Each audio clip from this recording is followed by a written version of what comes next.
फितनाल खवारिज दुनिया के तमाम दहशतगर्द तंजीमों और प्रॉक्सीज की आमाजगाह बन चुकी है। पाकिस्तान तवक्को करता है कि अफगान अबूरी हुकूमत दहशतगर्दी के खिलाफ सख्त इकदाम करेगी। Army chief general Asim Munir का इस्लामाबाद में मागला डायलॉग की तकरीब से खिताब। कहा, भारत के इंतहा पसंदाना नजरिए की वजह से बैरून मुल्क अकलियतें महफूज नहीं। मकबूजा कश्मीर का UN करारदादों और कश्मीरी आवाम की उमंगों के मुताबिक हल नागुज़ीर है। पाकिस्तान ने हमेशा एक आज़ाद फलस्तीनी रियासत के क़याम पर जोर दिया है। गलत और गुमराहकुन मालूमात का तेजी से फैलाव एक अहम चैलेंज है। दुनिया में मजहबी फिरका बराना नस्ली बुनियाद पर अदम मसावात, अदम बर्दाश्त और तकसीम बढ़ रही है। पाकिस्तान दुनिया और खित्ते में अमन और इस्तेहकाम के लिए अहम किरदार अदा कर रहा है।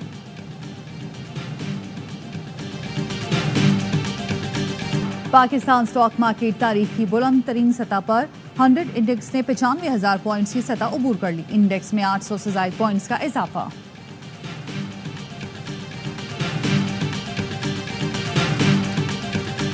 हुकूमत पंजाब का आइंदा जुमे, हफ्ते और इतवार को लाहौर और मुल्तान में मुकम्मल लॉकडाउन का ऐलान। दोनों शहरों में हेल्थ इमरजेंसी नाफिज, पैरामेडिकल स्टाफ की छुट्टियां बंद, OPD रात 8 बजे तक खुली रहेंगी।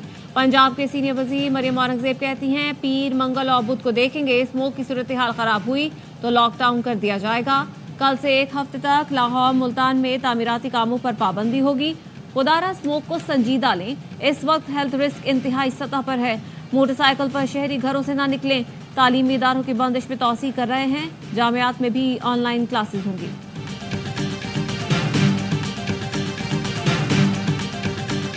पंजाब में स्मोक बरकरार, फिजाई आलूदगी में लाहौर का पहला, मुल्तान का दूसरा नंबर।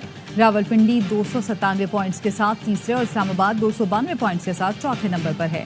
स्मोक के बाईस फ्लाइट ऑपरेशन शदीद मुतासर, 11 परवाजें मनसूख और 3 की मुतबादिल मकामात पर लैंडिंग। परवाजें गैर मामूली ताखीर का शिकार।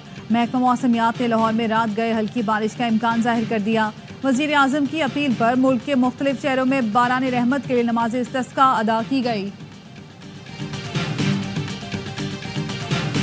वजीर आला पंजाब की वापसी पर आपको स्मोक पर लॉन्ग टर्म पॉलिसी पर बात करनी चाहिए। कम अज कम 10 साल की पॉलिसी बनानी चाहिए। हुकूमत ऐलान करे ज़राई ज़मीन पर हाउसिंग सोसाइटी न बनाई जाए। स्मोक के तदारुक केस में लाहौर हाई कोर्ट के जस्टिस शाहिद करीम के रिमार्क्स। एडवोकेट जनरल पंजाब ने मौक़िफ़ अपनाया। पंजाब में इलेक्ट्रिक बसें चलाने के लिए बजट मुख्तस कर दिया। आइंदा साल जून तक इलेक्ट्रिक बसें सड़कों पर होंगी। स्मोक के हवाले से पंजाब हुकूमत संजीदगी से काम कर रही है। हाई कोर्ट ने बीजिंग का मॉडल देखकर अदालत की मुआवनत करने की हिदायत कर दी। समाअत अगले हफ्ते तक मुलतवी।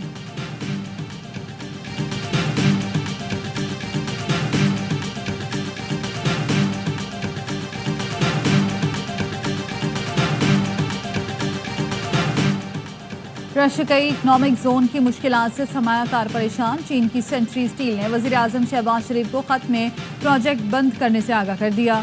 18 निकाती शिकवे कर दिए। खत ने कहा, रशियाई इकनॉमिक जोन की जमीन इतनी महंगी कर दी गई कि प्रोजेक्ट लगाना मुमकिन नहीं रहा। फाटा और पाटा में लगी स्टील मिल्स पाकिस्तान में स्टील मिल्स के कारोबार को मुतासर कर रही हैं। रशियाई इकनॉमिक जोन में बिजली का बहरान और नेपरा के पास मामलात में ताखीर संगीन मसला है। रशियाई इकनॉमिक जोन में बिजली के लिए शमसी तवानाई की प्लांट लगाने पर मजबूर किया जा रहा है। आखिरी खत लिख रहे हैं, हालात बेहतर ना हुए तो सेंचुरी स्टील का प्लांट उखाड़ना शुरू कर देंगे।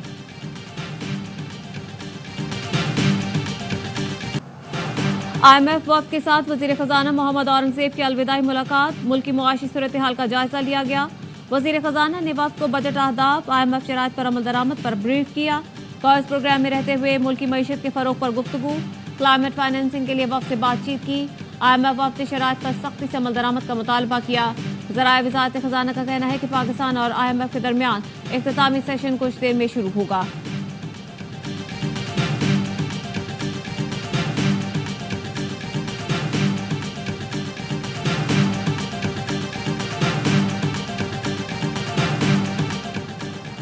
पाकिस्तान आर्मी का देवसाई स्कद्दू में रेस्क्यू ऑपरेशन जारी। गुज़श्ता रोज 15 के करीब मुसाफिर 2 गाड़ियों में गलतरी से बजरिया देवसाई स्कद्दू जा रहे थे। शदीद बर्फबारी के बाद देवसाई में मुसाफिरों का ज़मीनी राब्ता मुनक़ता हो गया था। मुसाफिरों के अहले खाना और इलाके के लोगों की अपील पर पाक आर्मी ने अपील पर फौरन हवाई और ज़मीनी रेस्क्यू ऑपरेशन शुरू किया।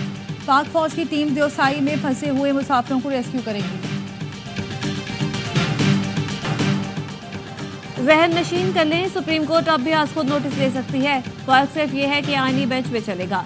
26वीं आईनी तरमीम के बाद सिर्फ प्रोसीजर तब्दील हुआ।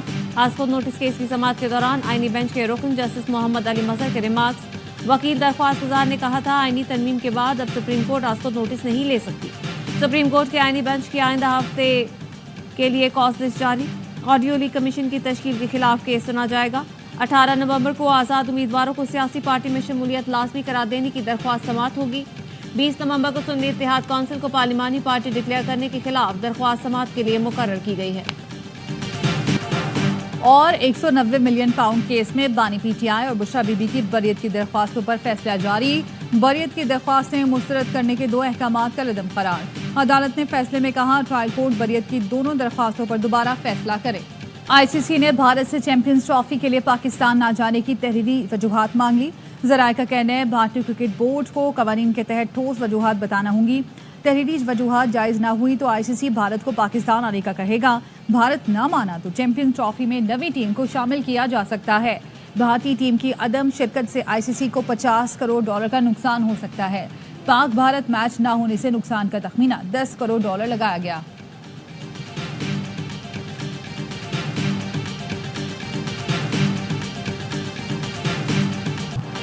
अमेरिका ने पाकिस्तान में दहशतगर्दी की शदीद मजम्मत कर दी। दहशतगर्दी के खिलाफ जंग में पाकिस्तान के साथ खड़े रहने का आज़म। अमरीकी महकमा ख़ारजा के नायब तर्जुमान वेदांत पटेल ने कहा ऐसे खतरात से निपटना पाकिस्तान और अमरीका का मुश्तरका मफाद है। अमरीका ने BLA को आलमी दहशतगर्द तंजीम करार दिया है। भारत के पाकिस्तान में चैंपियंस ट्रॉफी में शिरकत से इनकार के सवाल पर कहा अमरीका ने हमेशा खेलों की सिफारतकारी को तरजीह दी है। ये लोगों को जोड़ती है।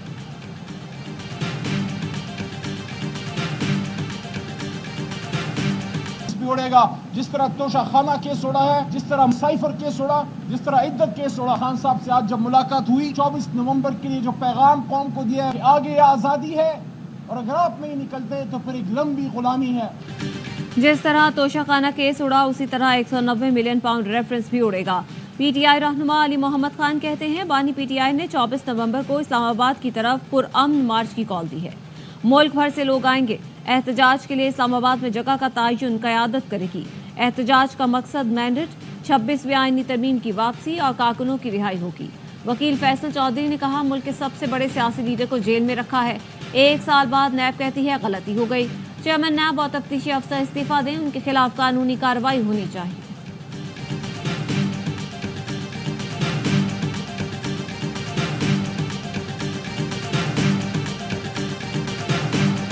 बानी पीटीआई मुजाहिरों और एहतजाज से बाहर नहीं निकल सकते। 24 नवंबर के एहतजाज से फ़ायदा नहीं, नुकसान होगा। तहरीक इंसाफ में कई धड़े बन गए। आधी पार्टी एहतजाज के हक में नहीं। वफाकी वज़ीर सनत राना तनवीर का ARY न्यूज़ को इंटरव्यू। कहा नवाज शरीफ चेकअप के बाद जल्द वतन वापस आएंगे।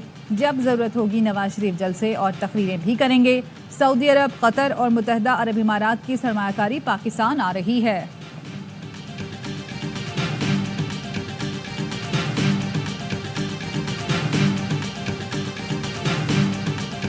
कराची समेत सिंध भर में एक बार फिर तीर चल गया। बीबी शहीद के जियाले जीत गए। चेयरमैन पीपल्स पार्टी बिलावल भुट्टो का बल्दियाती ज़िमनी इंतखाबात में पार्टी की कामयाबी पर इज़हार तशक्कुर। कहा अवाम ने फिर नफरत और तकसीम की सियासत मुस्तरद करके अवामी खिदमत को चुना। नौमुंतखब अमरीकी सदर डोनाल्ड ट्रंप की काबीना तकरीबन मुकम्मल हो गई। रॉबर्ट F कैनेडी जूनियर को सेक्रेटरी सेहत नामजद कर दिया। जूनियर कैनेडी की नामजदगी के साथ ही वैक्सीन बनाने वाली कंपनियों के हिस्से की कीमत गिर गई। Robert F Kennedy junior autism vaccine के खिलाफ मौक़िफ़ रखते हैं और कोरोना से मुतालिक गलत मालूमात भी फैला चुके हैं। सॉफ्टवेयर कंपनी के मालिक और शिमाली डकोटा के गवर्नर डॉग बर्गम को सेक्रेटरी दाखिला नामजद किया गया है। ट्रंप ने अपने वकील को डेप्यूटी अटॉर्नी जनरल के लिए नामजद किया है।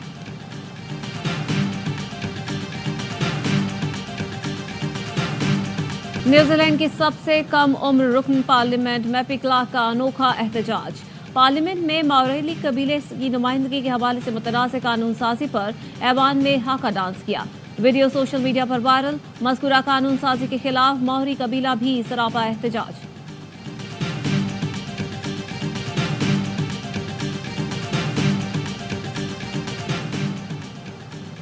अदाकार अदनान सिद्दीकी ने बरतानवी बादशाह चार्ल्स सोम से मुलाकात की तस्वीर शेयर कर दी।